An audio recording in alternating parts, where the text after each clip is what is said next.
30 seconds and counting.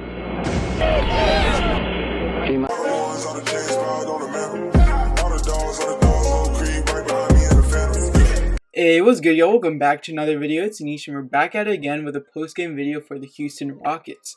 The Rockets lost to the New York Knicks 116-103, giving them a 9-20 record for the season. And this leaves the Rockets at a very unique position in which they're 3 games away back from the play-in spot, but at the same time, they're less than a game away from being tied for the best draft lottery odds, being the 3rd worst team. So we'll see how that changes when we get the other guys back like KPJ, Jalen Green, Christian Wood over the course of the season, or how that changes post-trade deadline. But it's a pretty unique position to be in. But let's talk about why we lost this game. And one of the main reasons was Mitchell Robinson, who absolutely dominated us throughout the whole game. He's 8 of 8 from the field, 9 rebounds, 3 blocks. He's absolutely destroying us. We had no answer for him, and most of the points came in the 4th quarter. Like either he would get an alley-oop and no one was guarding him, like just missed assignments on him, or sometimes he just put back dunks and things like that. But Sengun absolutely had a rough time against Mitchell Robinson. He was called for an offensive foul when trying to get over him. His post moves weren't working on him that usually work. He was forced to make bad passes, so it does call into question what are Sengun's physical limitations, and that was one of the biggest flaws, I guess, or caveats for Sengun. It's like, how will he match against the bigger bigs? The bigger bigs in the NBA. So yeah, it really was on display tonight. And Sengun, this is probably the worst game he had this season, only playing 15 minutes, 0 of 3 from the field, 0 of 2 from 3, was a negative 23 this game. So not a great game from Sengun, but I know he'll bounce back for sure. And another reason was the Knicks couldn't miss from 3. Quickly, in particular, shot 7 of 10 from 3. I believe that was a career high in made threes for him. And the Knicks shot 47.2% from 3 as a team. And also, I forgot to mention, in the last game against the Cavs shot 45% from 3. And at the same time, the Rockets only 34.4% from 3. And our main sniper, Garrison Matthews, has just been cooling off lately. He didn't make a 3 last game against the Cavs, and only made 2 threes this game, and 1 3 was made in garbage time. So Garrison Matthews, although he ended up with 17 points, he got a lot of free throw opportunities, which is good, especially if he was fouled from the 3-point line. But I really hope it's just a mental block for him, because we all know he was absolutely stellar in that stretch during our winning streak. So hopefully Garrison Matthews gets back on track.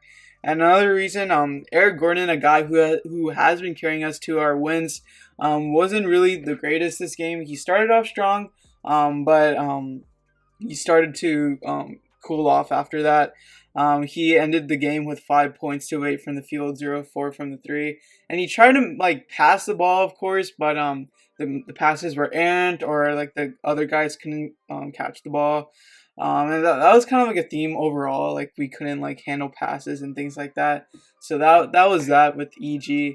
But yeah, during the game, mid-game, there was a report that the Knicks are interested in trading for Eric Gordon, and I saw something floating around that salary-wise, it works for Kemba and Knox. I don't know if we should do that trade or not, because that just makes our whole roster crowded, and I don't know if Kemba is very movable. We already have a pretty unmovable guy in Wall, and I don't know how much more movable Kemba is compared to him. So yeah, that's something that's been floating around. I would really like someone like Quentin Grimes or Deuce McBride, but I think that's probably unlikely. I mean, the Knicks definitely want to keep their young talent for sure. So that's probably a pipe dream, but we'll see about that. But EG's definitely getting some interest, despite a not so great game this game. He's been absolutely balling out the rest of the game, so we'll see. We'll monitor that as the season goes on. But let's talk about the good of this game. Theis, he played 33 minutes this game, and you can see that as a result of that, Theis played really good this game, and as a result of that, Sengun barely saw the court, which is fine. He was struggling out there. But in this game, he looked super quick out there, like super agile. I thought he looked like C Wood. I thought like the way he was playing with like the pump fakes from three, and then when the defender bites on it, he's just driving to the rim. He was absolutely dynamic this game. He was 8 of 12 from the field, 2 of 4 from three, 4 of 5 from free throw line, and 10 total rebounds, 2 blocks. He even blocked Julius Randle's 2 blocks in 14 minutes. Great defense overall, and he also had like a knack for passing, but that was blocked by Nerlens Noel. And so Theis absolutely played a great game, like probably the best game he had this season. So that was a surprise for sure. Did not expect that from him. And then Tay, being the stud that he is always day in day out, our Iron Man of the game of our team.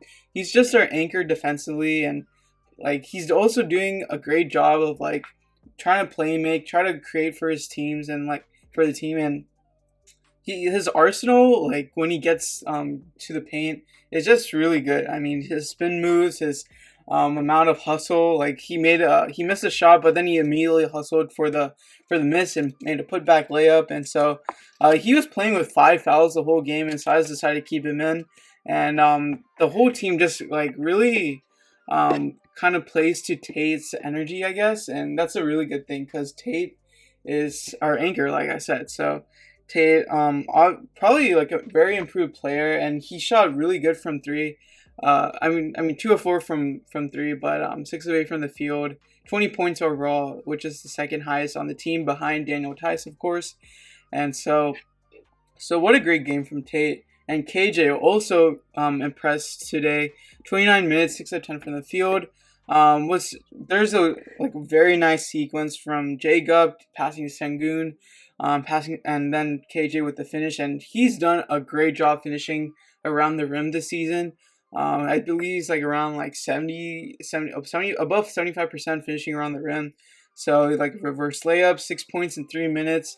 He's like a very impactful player, like plus 15 for the night. So yeah, also finished with 5 assists too. I think that's really good for KJ Martin. And so he's just doing it all. Like KJ definitely deserves more minutes, and he was rewarded that this game playing 29 minutes. So great stuff from KJ. And just overall, we had a fake comeback where we tried to erase we did erase a 17-point deficit. But then the Knicks, Emmanuel quickly was definitely the reason why the game kind of slipped away from us. And the Knicks went on like a 20 something run or something crazy like that. We just couldn't respond on the offensive end. And Josh Christopher has really shown out ever since being called up from the G League. His stats for the night: he played 33 minutes, which is a game ties with Daniel Theis, who also played 33 minutes. 5 of 9 from the field, 2 of 3 from three, and had a crazy block or whatnot. He had like a flying block on someone. That was really good. And then he had a steal and then a score. 3 assists as well. And Josh plays with a lot of intensity, and even after like banging knees at someone, he immediately like got up. I mean, he got up pretty quickly, and he just went right back into the game. So Josh Christopher, and just based on this game, Silas said that I feel much more comfortable having him out there than I did before, and that's all him. And so you can expect to see more minutes from Josh Christopher. So that's a good thing. And just like overall, Josh Christopher, like the G League really helped him, and like a huge concern coming out of the draft was his 3-point efficiency. But right now it's really good, and going to the G League, that helped his confidence a lot. And so Josh Christopher is looking really good and really promising. And it's crazy to think that a lot of people thought the Rockets drafted him just because it was Jalen Green's teammate. That's not the case. Josh Christopher is very, very talented, and I really look forward to him playing more minutes for this team. And so, yeah, that's a pretty crazy game. And Armani Brooks, he left the game with ankle soreness. So I just can't wait for us to get Green, KBJ, Wood back. It'll be interesting to see. And I mean, it was a back-to-back, so Silas said that the team was like lost a lot of juice, just like because it was a back-to-back. And he said that Sengun looked tired, so we'll see about that. But Josh, like again with Josh Christopher, he has now scored double figures in 5 of the past 9 games. after not doing so prior. And he had a career high 18 points versus Brooklyn on December 8th and 17 points last night at Cleveland. So he's really picking it up, and he had 10 points in 16 minutes off play, coming off the bench with 8 minutes and 32 seconds left in the third quarter. So Josh Christopher has really done a great job, and Silas really complements his improved shot selection as one of the reasons why he's received more playing time. And so, yeah, so there's a lot of ups and downs for this game. But like I said, we're in a unique position at 9-20 overall. So we'll see how that goes. But let me know your thoughts in the comment section below. And as always, be sure to like, subscribe, and turn on post notifications. Thank y'all for watching. Peace.